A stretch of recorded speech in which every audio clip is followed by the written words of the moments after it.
Hello and welcome to Race 2 here at Edmonton Speedway. On pole, Peter Longboat, the controversial garbage collector from London, Ontario, who had some choice words about Jerald Reddington last week, as well as some contact. And speaking of contact, Louis DuBois, last week's winner, is going to get turned around, make contact with the race leader. Cars are scattered everywhere as we've got a battle up front. Franklin Reeves to the inside of the 82 of Peter Longboat. They're getting started right away here in Edmonton. Reeves to the inside and exiting turn 4. Franklin Reeves is going to take over in the AutoZone Toyota. Let's see what happened. It looks like Franklin Reeves was the genesis of this, as he turns the 54 around going into the corner. Louis DuBois all the way to the back of the pack. He'll have to climb his way through in this 60-lap event. Bill Littlejohn's going to hit the wall hard exiting turn number 4. This was on lap number 3. And he would get stuck on that outside line. Look at all these drivers piling underneath him. As it's very competitive out there in the early stages. There's not a lot of races in this championship, and not a lot of points to gain, so every point counts. Bill Littlejohn's going to get crowded up to the outside line. He drops all the way back outside the top 10. In fact, he's going to drop all the way to last place as Jerald Reddington's going to door him in the side. Reddington a little aggressive in the early stages, so I think he's still fuming from last week.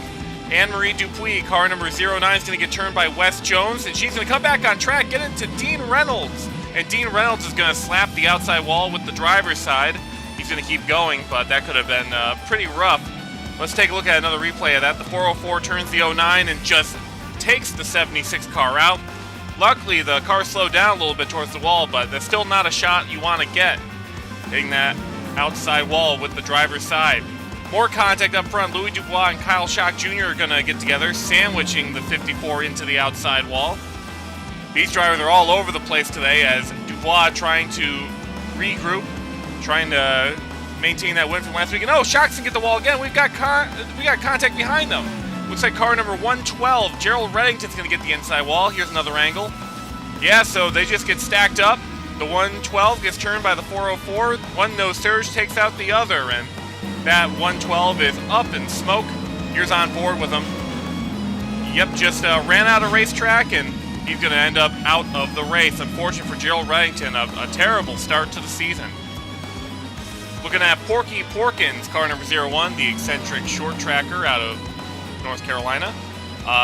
He's complaining over the radio of a handling issue with the 01. He can't really keep it down on the bottom, and because of this, he's been dropping like a rock.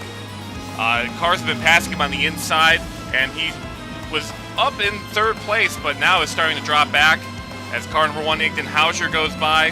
This was all within a 10-lap span. Around lap 20 this is. So Porky Porkins hoping to figure out what he needs to do to get that car handling a little bit better if he wants to compete in this one. But Anne-Marie Dupuis, who had that contact earlier, is going to get by him. We head up toward the front once again. Franklin Reeves, car number 18, he's got some lap traffic ahead of him, and he's going to overdrive turn 4, get into the wall. That's been the problem area for most of the day so far. Franklin Reeves has a pretty substantial lead. You don't even see Mark Nutt back there unless you look really far back. A couple laps later, Franklin Reeves is going to turn Kyle Schock Jr. around. This almost going to collect Dean Reynolds. Reeves up into the wall, and Reeves is not making a lot of friends today, as this is the second car he has turned around in this race. Bill Littlejohn, car number 30, gets up into the wall and up into that entry gate. Heavy contact for him. He's backwards in front of the field, and he would drive away from this, but that car would not be in racing condition. He goes a lap down to Franklin Reeves, and he would pull it down onto pit road soon afterward and be out of the race. Here's on board with him. And this is a very scary section of the racetrack, and that is some heavy contact, a lot of damage to the front right wheel well. And unfortunately, Bill Littlejohn out of the race, despite a good starting position. Franklin Reeves up front, but Mark Nutt is catching him, and Reeves gets that wall again. He's had a commanding lead so far, but he's been very inconsistent around this racetrack. We'll have to hope that Mark Nutt can't secure a way by him. But speaking of, Mark Nutt's going to get to the outside wall as well, so at least it shows that it runs in the field. It isn't just Franklin Reeves. Speaking of, he's going to try and pass Anne-Marie Dupuis, make some contact with the outside wall there. That was pretty close to the gate, and he's slowing down. Franklin Reeves is slowing down. I think we've got a tire down on the 18. Yep, that's what I'm hearing. As Mark Nutt goes by, so will Kip Pitt in the number 8. Yeah, Franklin Reeves, he clipped that outside wall, and it put down a tire. that is unfortunate for Franklin Reeves. He's been riding it on the edge all day, and now he's going to end up in pit lane as Mark Nutt, car number 0 up front. He finished second in the opening round in Flat Rock. He's hoping for a good run today. The veteran race car driver and British Olympic archer, which, again, that's a resume I'd like to have, has been doing pretty well when in his HARC starts. He's hoping to do well down in this division as well. Kip Pitt is having a good day. The ageless wonder, 72 years young, in that bright green and yellow number 8, definitely eye-catching out here today. This is his home track as he's from Calgary. It's a little bit further away than Edmonton, but it's the closest he's going to get. He's got Igden Hauser, car number 1, a fellow Canadian, chasing him down, but this could be a good day for Kip Pitt if he can hang on to it. Definitely would like to be winning, but to be 72 and competing at this level, that's astounding. And speaking of astounding, Porky Porkins, we talked about him earlier, how he was struggling with that number 01 car. Dropped all the way back to 8th place. He's back up to 4th. Some of the more creative folk on the staff are calling him the Pork Fried Phoenix, and I think that that definitely fits. As I think we saw a little bit of contact between Pitt and Hauser in the background. But on the final lap, Mark Nutt up front. Lap traffic in front of him in the form of Dean Reynolds and Anne-Marie Dupuis. They get together again. They save it. And Mark Nutt is going to go to victory lane here in Edmonton. Great job by Mark Nutt. Kept it mostly clean all race long. Was able to capitalize on some misfortune from car number 18 and was able to take home the win today. Good job for him. But that wasn't all. Igden Hauser had gotten by Kip Pitt. Coming to the white flag. A little bit of contact with the wall. Kip Pitt is going to look to the inside. He crowds him up the racetrack, and Igden Hauser is going to make some contact with that outside wall. Similar situation to Franklin Reeves. Cuts a tire, loses a spot to Porky Porkins, and Igden was not happy on the radio. Felt that Kip Pitt raced him real dirty there.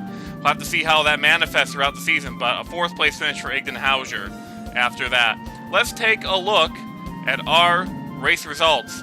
Mark Nutt wins the race, followed by Kip Pitt. Porky Porkins, an excellent meteoric rise to 3rd place, followed by Igden Hauser and Louis Dubois, your top 5.